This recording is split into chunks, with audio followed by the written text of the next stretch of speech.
Welcome to today's Catalyze program and application live Q&A. We're very glad you could join us today. The purpose of this webinar is to give you a chance to learn about Catalyze and especially the opportunities it offers for advancing heart, lung, blood, and sleep innovations. As many of you probably know, Catalyze is designed to support early stage translational research.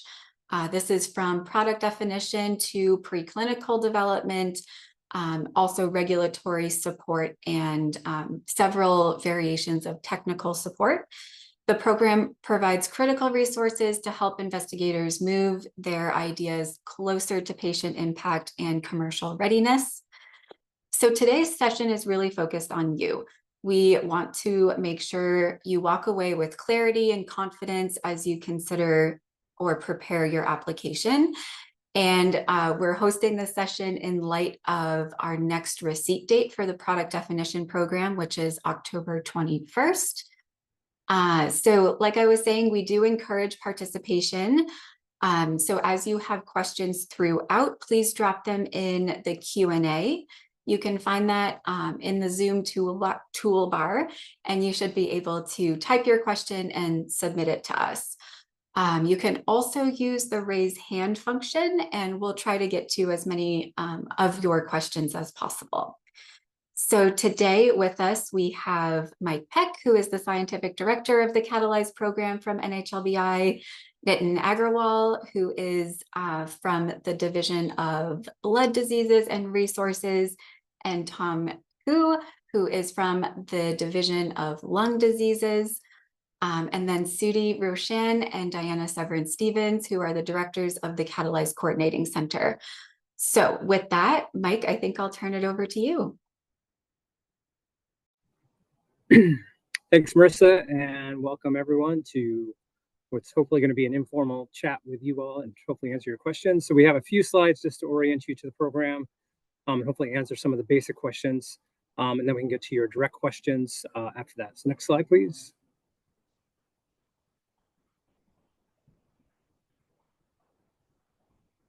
Right, so Catalyze, as Marissa mentioned, supports a varying degrees of technologies, from early stage technologies coming out of a basic research grant, all the way up to the last steps in preparation for meeting with the FDA to start clinical trials. It is a technology agnostic program, meaning we support all different types of technologies, as well as all different indications covered within the Heart, Lung, and Blood Sleep Institute's mission space. And along this, it's slightly different in that it's milestone driven, very focused on your technological and individual investigator needs, and then hopefully adaptable in that we always are asking for feedback from audiences like this, as well as the broader scientific community on ways to improve the program to support the investigators. It's broken roughly into 3 different offerings. Next slide. So on the left-hand side, for the earlier stage programs, we have several different grant funding opportunities that we'll walk through, that provides that early support to advance your technology through the various stages of product definition and validation. Once they're ready for later stage development, we then provide the preclinical services program, where we invest more in preparation for meeting with the FDA.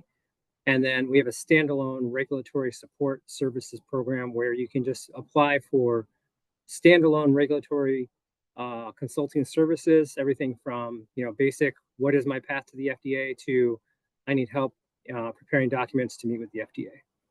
And we'll walk through those a little bit as we progress. Next slide, please. So Diane, I'm going to ask you to just describe a little bit what the Catalyze Coordinating Center provides to complement the grant funding from the NHLBI.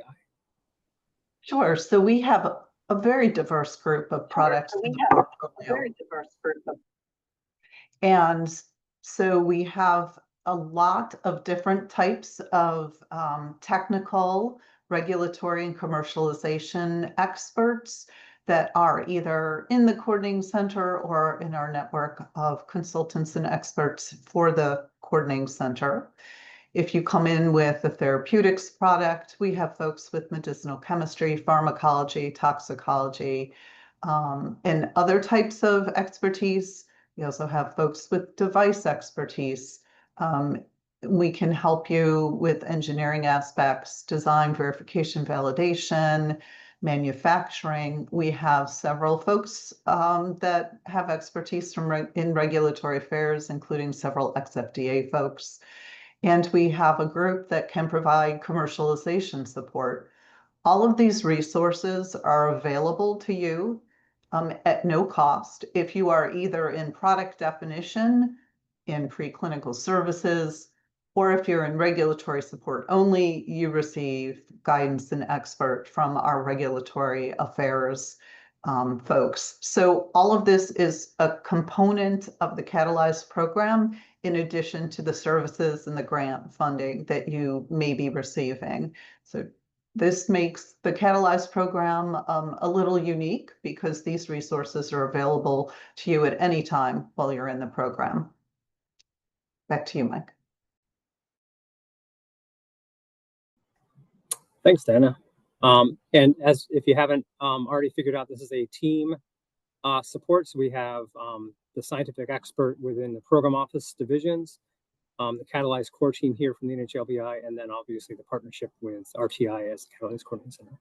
And as I mentioned, we are technology agnostic, so we have divided the program into basically 3 different rows of technology. So therapeutics on the top, and with each category showing what we support mainly in the grant-funded product definition and what types of activities we typically support in the preclinical services program.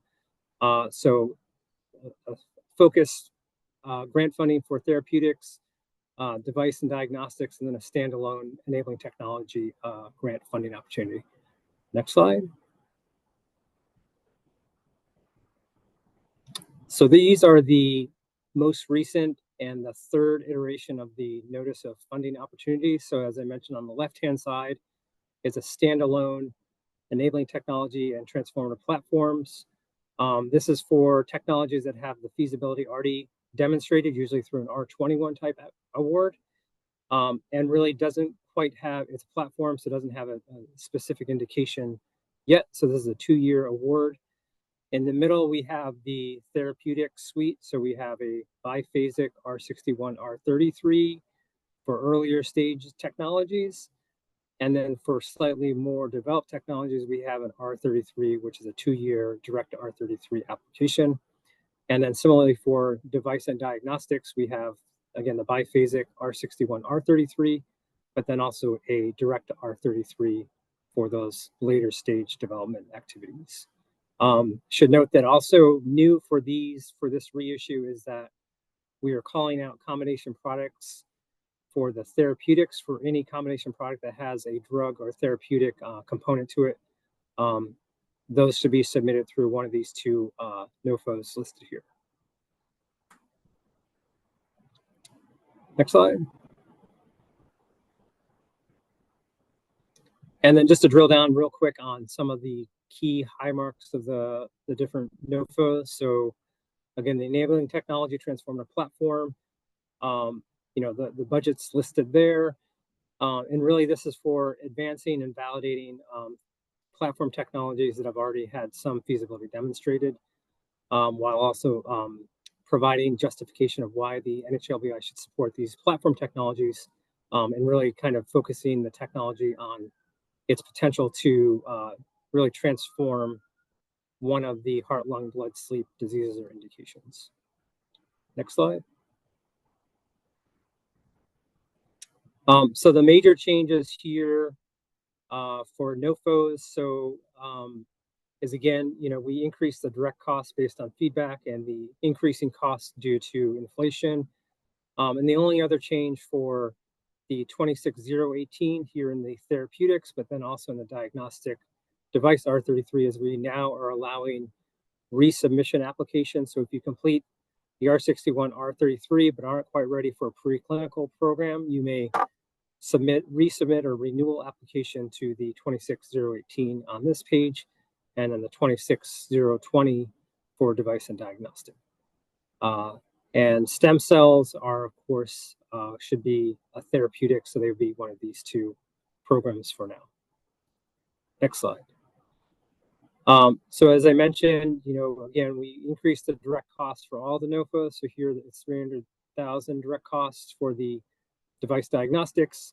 And again, the only other thing to remind people that's changed in this third issue of these is that we are now allowing renewal application R33s for these two programs. Next slide. And then just to reiterate what's been, we've presented on this in detail. The recordings are on the website. So we have special requirements for all the NOFOs. And these include a requirement for project management and project management principles, namely milestones and timelines, a standalone document for intellectual property and regulatory strategy, the NIH's desire for rigor and reproducibility, but then also on top of rigor and reproducibility for what would be expected for a peer review application, there is a secondary rigor and reproducibility lens for what the FDA may expect of the data that you present. And then for the R33 submissions only, we have a expectation for matching funds, as well as the requirement for a accelerator partner for the R33s. Next slide. Right, so in addition, as I mentioned, to the grant funding product definition, we have the preclinical services and the regulatory services, which are submitted outside of the NIH's application. And you would go to the NHLBI Catalyze.org website or scan this QR code to review what is required for the EOI expression of interest for these two programs. And as stated here, we have a rolling submission for the regulatory request, and we are trying for a twice a year opportunity for preclinical EOI submissions. We are still waiting on FY26 budget approval before we open the window for the next preclinical cycle. Next slide. So in progress, and we can come back to this, we are trying to help investigators who come to the website better understand where they may fit based on a few questions. And this map here is trying to help you determine if you are more likely to be ready for the product definition or the preclinical program. So this we can walk through maybe in Q&A, but in general, we have certain criteria that we want you to meet for the preclinical program. And if you are too early for that, then we would most likely, lead you to explore the product definition program. And we encourage everyone who's attending this, if you have any questions, to reach out either to the NHLBI Catalyze email or to the Catalyze Coordinating Center for follow-up discussions. And with that, I think we have one more slide for the formal presentation before we open it up for,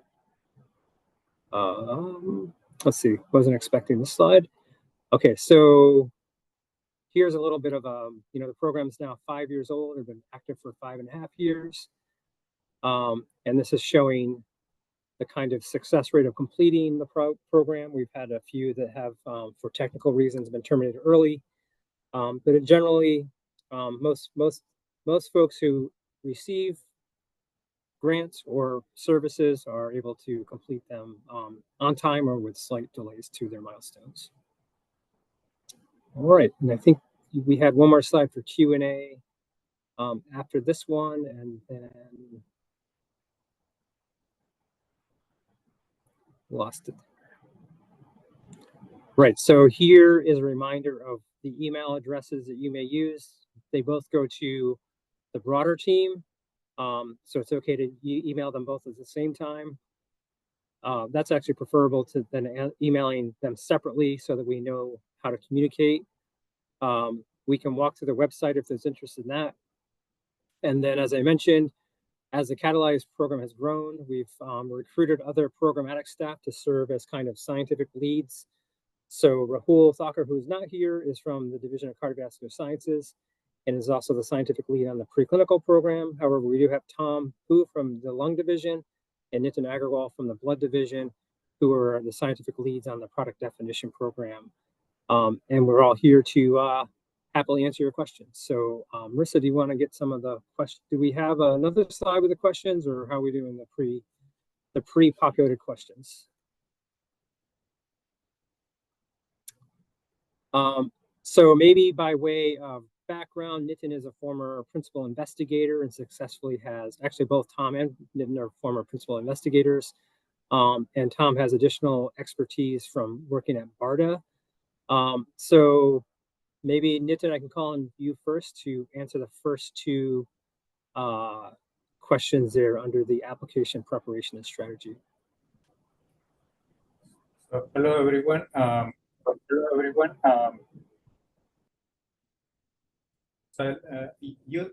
Application preparation and strategy, usefulness of speaking with Catalyze team before submitting an application. So yes, for this you can always reach out to one of us who are listed on this slide deck as well as on the Catalyze webpage. And if you believe that your grant or your application is geared towards a specific area, then please reach out to the specific personnel, and we'll be happy to discuss your preliminary project and its fit within the program. Tips for preparing a strong standout application. This is as good as any other NIH application that you would expect to submit. It should be novel, it should be milestone driven. Those are the two requirements for the Catalyze program, that milestone driven, and you will have to have quarterly meetings to demonstrate that the milestones are being accomplished if you receive the award. Effective strategies for resubmission. Again, this is standardized as any other resubmission of an NIH application, that you have to be mindful about addressing all the reviewer questions and critics that you have received in your primary submission. Reviewer preferences, shorter R61s with focused milestones versus full 2-year weighing commercial and technical feasibility.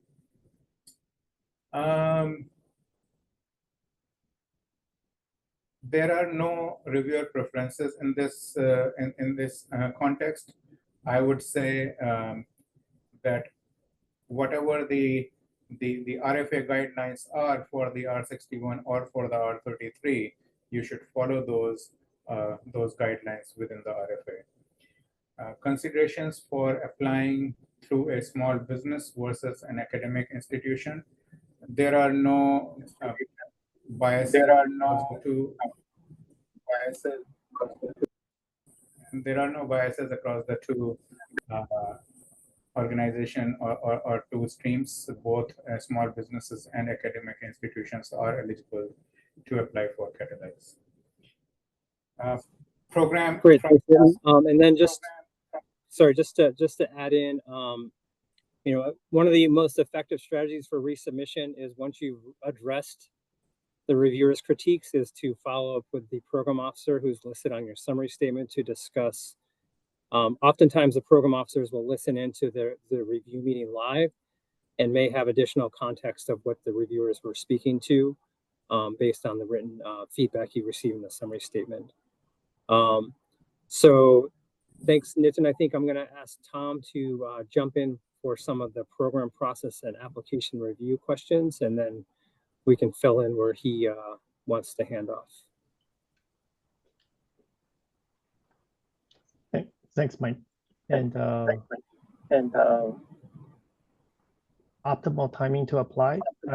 I'll encourage the principal investigator probably think a little bit ahead of how it coincide with the regulatory strategies, and so that it really helps with what kind of prototype development as well as testing should be complete beforehand, or even if it's not, and how would that align with the coordination center and able to kind of become complementary and actually filling the gap through the product development process. And so that goes pretty much hand in hand with what's the difference between Catalyze and R1 applications. It's actually very product focused, either therapeutics or device focused. Therefore, please keep that in mind rather than typical traditional R1, more of research based.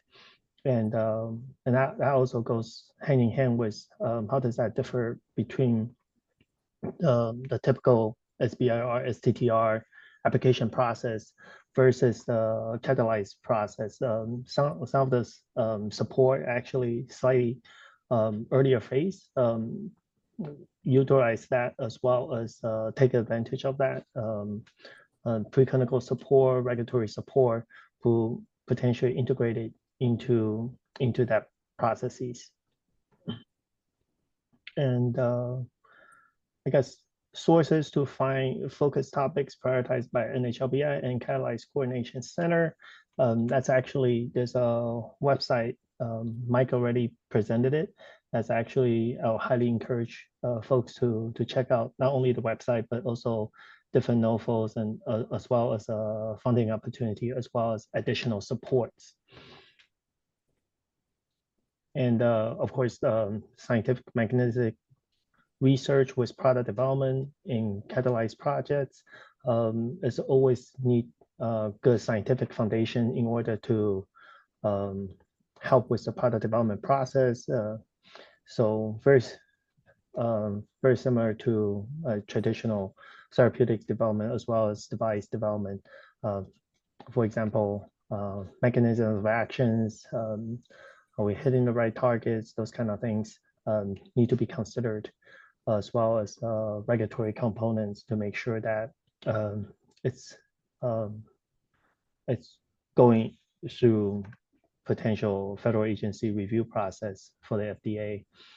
And I believe Mike already addressed a lot of different partnerships, support system, as well as resources that's available for programmatic considerations.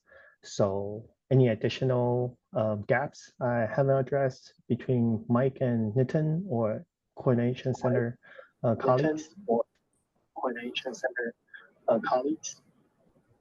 Yeah, I would just, great job, Tom. So I would think just for the SBIR, what's the difference between the two, or what should you apply to? There is some overlap there. Obviously, if you don't have a company yet, the Catalyze program can support, and we actually have resources available to educate you on how to start a startup business, for example. And then the other main difference is the percent effort that's required by the SBIR application and program are not required by the Catalyze program. So you don't have to have a specific percent effort for any of the institutions that are there. So those are the main difference. So career development outcomes. So I guess I will go through these somewhat quickly. So opportunities available for early career investigators. So I do know that if you are an ESI and you apply and receive an R33, your ESI status will no longer be eligible for ESI status. Otherwise, anyone's able to apply for Catalyze applications. There's maybe other resources available for managing your academic career while participating in Catalyze. Certainly, academic investigators are roughly 65% of our awardee team or portfolio. So it is possible to manage your academic career while participating in Catalyze. We do, however, recommend that if you are the PI on the Catalyze award, you also find someone to be the project manager. The Catalyze Coordinating Center project managers will reach out frequently to the assigned project manager to check in on how experiments or key milestones are going, and if needed, help identify additional resources should they be needed. We have success stories and examples on our Catalyze website, as with the examples of eligible projects for each funding opportunity. And those are listed on the NIH Reporter website, and we can walk through that if there's time available. So do we have any questions, Marissa, from the Q&A still open, or? Yeah, I'm seeing a couple questions about the expiration date on the NOFOs. I think some people are getting a bit confused about what's on the NIH website versus ours. Could you just address that quickly, Mike?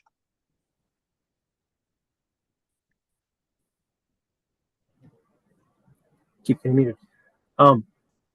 The NHLBI.gov website, last I checked, the funding announcements have not been updated. However, the NHLBI Catalyze.org, as well as grants.gov and other resources will have the current funding opportunities listed on the website, NHLBI Catalyze.org. As you're probably aware, the NIH is going through some reorganization, and during that time, some of the websites have not been updated, awaiting for the reorganization to be complete. Great, thank you. Okay, there are a couple questions. Can you say more about the selection of a project manager? Is this individual typically a collaborator or someone in a different role at our institution or in our networks? We support or have project managers who are at all different levels of career. We've had industry project managers from pharmaceutical companies come in and support some of the teams. We've had postdocs who are looking for another career opportunity serve as a project manager. We have resources to bring junior or new project managers up to speed. It's actually on our website under the resources.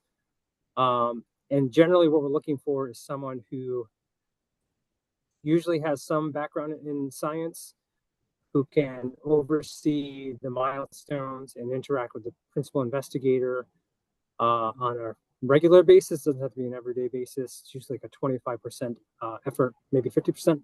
And sometimes it is that co-PI.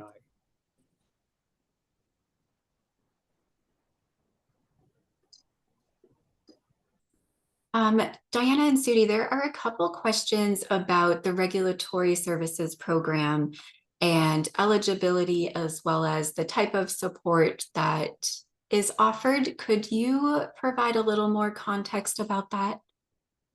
Sure, I'm happy to do that. So regulatory support can vary hugely. We have some folks that are very early stage. They're just trying to start planning out the, say, preclinical strategy. They may be interested in having pre-sub meeting or an interact meeting or a pre-IND meeting. We can help with all of those, help review the briefing document, help prepare you for the meeting. We can participate in a meeting with FDA. In other cases, we may simply be looking at your data and doing an analysis, a gap analysis. What are you missing? You know, what kind of data do you need, say, for your 510K or your IND? In other cases, we work actively on a document, a submission like a 510K or an IND. We have submission abilities, so we can submit regulatory communications, use the portal to submit any kind of regulatory documents you can imagine. So it really spans from very early stage through initial engagement with FDA to, later stage, any type meeting, type B and C meetings, or a situation in which you're ready to file an IND or ready to file a 510K or de novo. We can help with all of those things, and we can do the submission for you as well. Super, that's awesome, Diana, thank you. Okay, one follow-up question, and regulatory support is independent of the preclinical application. I mean, I can provide a summary, but Diana, you can probably do that better. I'm sorry, can you repeat that, Marissa? Yes. One follow-up question. This person is asking, the regulatory support is independent of a preclinical application or as part of that? So, we ask that if you've already submitted a preclinical application, don't be submitting a regulatory request at the same time. If you envision that it could be 6 to 12 months before you're ready for a preclinical application, then it's okay to apply for regulatory service. When you apply for regulatory services, we actually turn around those decisions quite quickly, typically in a month or less. And so we can begin to engage and help you in planning and preparing even for other types of applications or proposals to any kind of a program in terms of, helping you define your regulatory strategy, which is often important for other types of regulatory applications, SBIR applications and other types of things. So what we don't want is for people to be applying to every single one of the programs all at one time. If you're applying for product definition and you expect to hear back within a couple months, you don't need to apply for regulatory services because regulatory resources are available to you once you're accepted into the program. And same with preclinical. If you're accepted in for preclinical services or you expect a decision within the next couple months, just wait to see if you're accepted into the program through that avenue, because once you're in the program, all the regulatory support needed is available to you. Great, that's perfect. Thank you. What are the most common mistakes during the application process that can decrease the total score? So one of the biggest mistakes that can impact your application submission is not including the required IP and regulatory strategy. They won't actually be reviewed if you don't include that. So that's mistake number one that will impact your score because you won't be reviewed. So be sure you have that required documentation. And I think the same for the letter of support for the direct to R33s for the accelerator letter of support. Nitin, what are your thoughts on some of the things that are typical mistakes for impacting the reviewers' enthusiasm for the project? Yeah, it's again same as if you have written an NIH grant before, then you would know from the summary statements. But in general, not following the programmatic guidelines. So a lot of people do not read the RFA thoroughly, and there are specific guidelines sometimes, as Mike suggested, about the letters, about attending some of the conferences or annual meetings that we have listed there. So please go through specific guidelines, because otherwise it could be programmatically be ineligible for consideration. In terms of the technical material, as we have mentioned repeatedly in this webinar, milestones, go/no-go criteria, those are the aspects that the reviewers usually like to see, and that makes your application competitive. So that's what sort of also distinguishes the Catalyze application from R01 or other research-based applications, that this is a highly milestone and result-driven program as compared to basic research, where you have longer durations of times to get your results.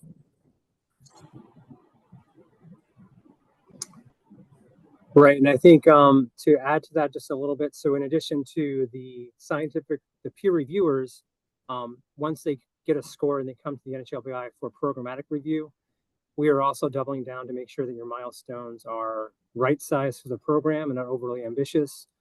And should we fund them, you can expect us to come back and negotiate the milestones if they're maybe not clear or quantifiable enough for us to determine how well you're meeting them based on either some sort of time or a level of activity or acceptable performance metric. let's see. So another question that was already answered is do you have to have IP? And the answer is you don't have to have IP, but you have to have a strategy. And if you have no IP and you're early in, let's say, a drug screening program, the statement should be something along the lines, if you're an academic or researcher, that you have informed your tech transfer office about this project and you will keep them involved and informed when IP is developed. There's another question about a letter of support needed for the accelerator partner. So just to define what we are talking about, accelerator partner, it is a organization that specializes in helping startups or pre-startup teams connect with follow-on business partners and investors. More and more academic institutions have like a venture studio or a venture fund. That'd be the best place to start. And we certainly have several projects who have included them as part of their team as to fulfill that accelerator partner requirement.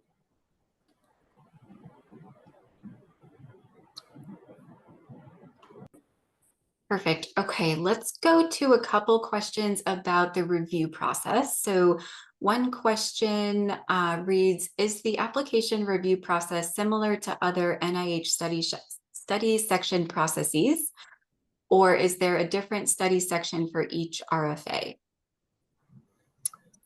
So that is currently one of the things that is a major change at the NIH in general. So if you haven't, so recently all peer review has been centralized into the Center of Scientific Review. And so previously we had an NHLBI Office of Scientific Review and a special emphasis panel to review each of the different funding announcements. It looks like they have had a special emphasis panel at the Center for Scientific Review. However, we are waiting for the first results to come back on how that is working so that we can inform you all on any changes to that. Great. And then I think I saw a bit of a follow-up to that. Does the study section committee want to see potential pitfalls and alternative approaches in the research strategy? Tom, would you mind answering that, just from your perspective? Yeah, I think I would definitely recommend, for example, when developing the proposal, we're actually looking at all different aspects of risks for different stage of product development process. Therefore, once you might be able to identify the risk, how will one potentially be able to de-risk that from a product development perspective? I think that's going to strengthen the applications. Yeah, and along with the risk, I think if you have known competitors and they're somewhere in the pipeline, either through development, the reviewers probably also know about those competitors, so it'd be good to address that and maybe how your product differentiates from something that's already on the market or something that's in the pipeline to the market. So basically, sorry, go ahead. Sorry, just to add on that. So, potential pitfalls, alternative approaches, and research strategy is a fundamental aspect of any research grant or any project grant application. So reviewers usually like to see those elements in the proposal because it highlights how well you have thought about the project and how well you have planned and its execution success.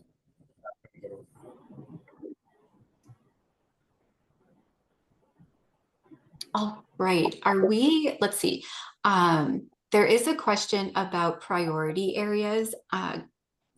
Could we maybe cover just briefly what NHLBI's priority areas are for diseases, or if there's any info? Yeah, thanks, Marissa. And I think this is a question that's open. So there was we recently had a new system when we republished the opportunities, and I think there was a inadvertent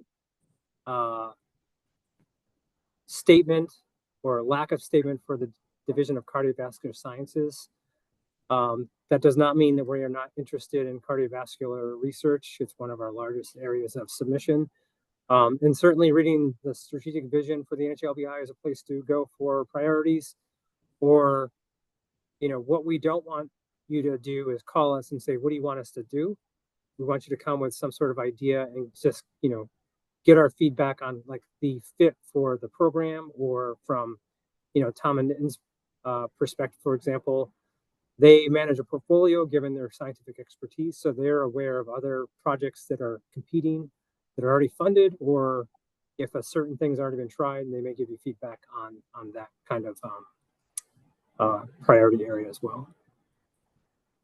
I also wanted to mention, there was one question about, so the SBIR program, there's a very stringent foreign review that takes place for the SBIR program. The Catalyze program does not have that same stringent review. However, we do have the same restrictions on foreign subawards, and we do go to the State Department about any foreign collaborators. That's common across all the NIH.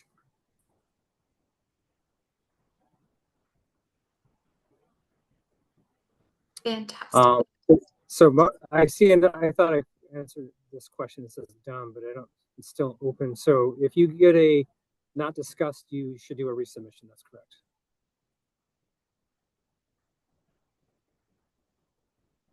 Okay, great. We're at about 15 minutes left of this session. So anybody else that has questions for this group, please go ahead and drop them in the question and answer box that you can access on your Zoom toolbar.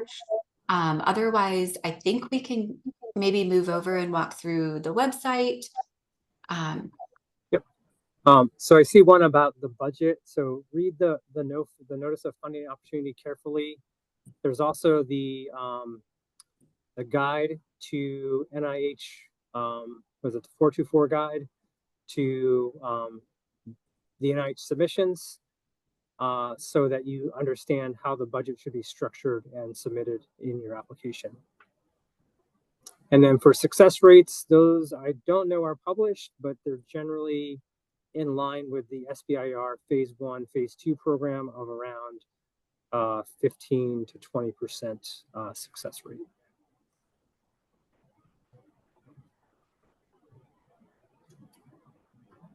Great. All right, Mike, would you like to switch over to the website?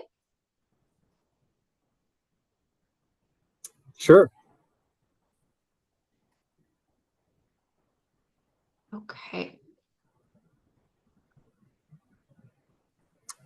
Right. So from the landing page here, we can then go to perhaps the FAQ page. And then we have these organized in general information shown here.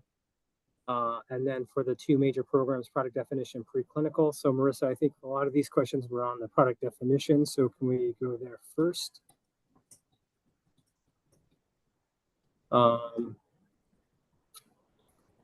So again, you can kind of scroll through all of, there's a webinar from a few years ago or last year, 2 years ago.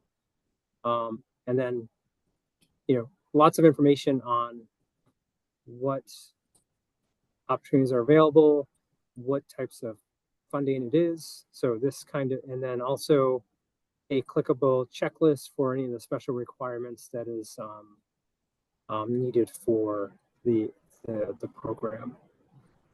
And then if we go back to the main card page, Marissa, the FAQs, and then go to product definition again. And so we have a card here. So we have a link to the public information about all the funded projects from NIH Reporter. So could you please click on that funded projects card and then click any one of those, and you can get examples of what we've funded over the last 3 to 4 years. All right, Mike. Looks like it's slow today. So in the questions, we're seeing, while this loads, for the biphasic R61, R33, you need to have milestones for both the R61 and R33 phases of the program, and they should be labeled as such within the research section. All right, so this is just showing you the publicly available information for all of the projects that we've funded over the last 5 years for the different NOFOs. So Marissa, if we go back to the FAQs, let's see, and then I guess preclinical would be the next one just to walk through quickly. And again, we have a webinar, timeline for submission, funding limits. Another special requirement for the preclinical program is that you have a quote from a non-Chinese CRO that is hopefully within the last 3 to 6 months of prior to the application to help us understand what the costs are from the CRO. And then maybe going up to the top to the resources tab, and then go to project management. So if you have any questions on what we think about project management or some of the tools we have, these can be provided here as like a primer for introductory project management. Diana or anyone else, are there any other resources or items of the website that you feel we should highlight for this Q&A session?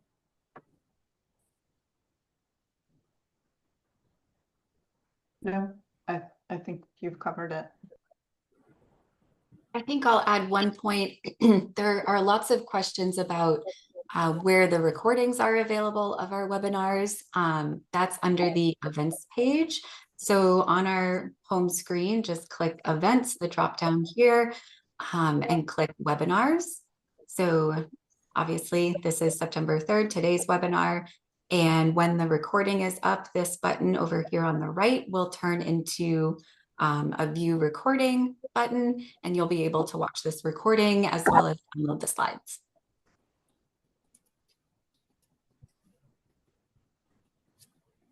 So there's a question about milestones being dependent on each other and sequential versus being parallel. And I think mainly for a lot of NIH review or programs, they don't want them to be necessarily dependent on one another. However, this is product definition by definition, milestone 1 or aim 1 may lead to aim 2. So I want to just differentiate between aims and milestones. So aims are your overarching goals of the program. It's typical to all NIH applications. And milestones are sub aims, if you will. So they're time points or specific activities that we can track to ensure that you're meeting the specific aim. So generally speaking, if you have one aim that's going to last a year or more, you'd have several milestones that are lockstep. If A exceeds then B, then C, to achieve the overall aim. A great example of this is any type of drug discovery type of activity where you're screening X number of molecules, and of that screen, you hope to identify a subset that have certain characteristics or activity, and then of those, you're going to then drop down into a specific, assay readout, and you're going to pick the top X number. So that's a great example of the A, then the B, then the C. And certainly if your screen doesn't yield any of your anticipated molecules with the characteristics that you want, that is a signal for us that we need to perhaps terminate the project, or we need to figure out a pivot so that we get molecules with the activity you're looking for, maybe through a different screening technique or method.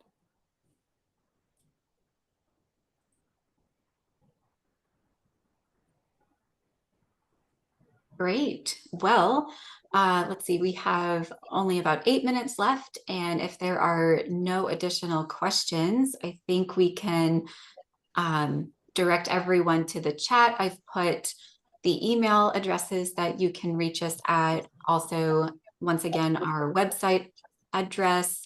And there's one more link to subscribe, to our newsletter.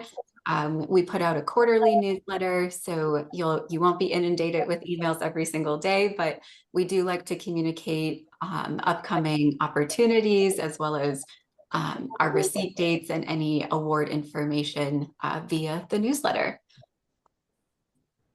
Great, Marissa. One popped in, and we can address this. And it's for a hardware project. Is enabling technology or a med device a better fit? That's a great question, and I think it depends on what the focus of the development team? Is it to develop the piece of hardware that can be adopted for many different diseases? Or if you have a certain indication already in mind, perhaps that would be more aligned with the medical device R61, R33. And there are some cases where you can come in for the enabling technology to develop the hardware and then come back into the program for training it or focusing on a specific disease or indication. Tom, you're a device guy. Any other thoughts on that question? Yeah, I'll definitely encourage to discuss with program folks as well by leaning on their technical expertise, and I'm sure they'll be able to help you to gauge the specific device things that's typically how one will have to focus on.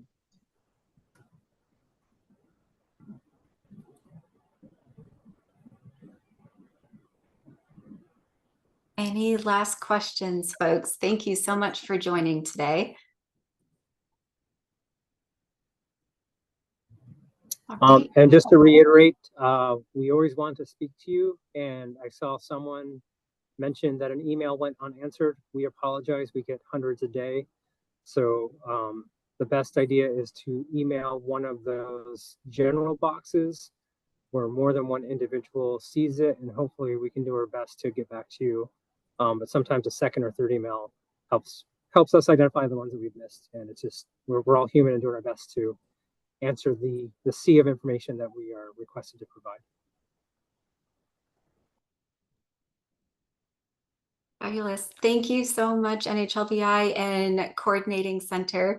We are very much looking forward to receiving your product definition applications for the upcoming October 21st receipt date. So if you have any questions about that solicitation and your application, please let us know. And you can always reach out. All right. Thanks, everyone. I'll go ahead and close this out.